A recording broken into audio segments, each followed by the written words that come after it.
নম্বর হাদিস শরীফ আখলিস দীনাকা ইয়াকফিকাল আমালুল কলিল।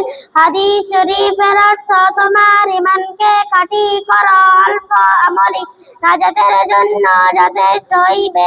2 নম্বর হাদিস শরীফ খায়রুকুম মান তাআল্লামাল কুরআনা ওয়া আল্লামা। হাদিস শরীফের অর্থ তোমাদের মধ্যে সর্বোত্তম ওই ব্যক্তি যে কোরআন মাজিদ শিক্ষা করে এবং শিক্ষা দেয়। 3 নম্বর হাদিস শরীফ তালাবুল ইলমি ফারিদাতুন আলা কুল্লি মুসলিম।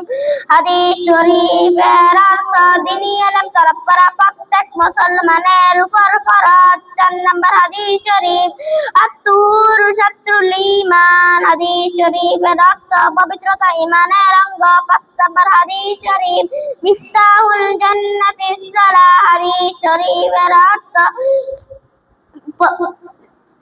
নামাজ বেহেশতের চাবি।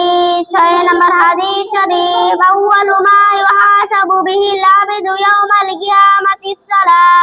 হাদিস শরীফের অর্থ কিয়ামতের দিন সর্বপ্রথম নামাজের হিসাব হইবে।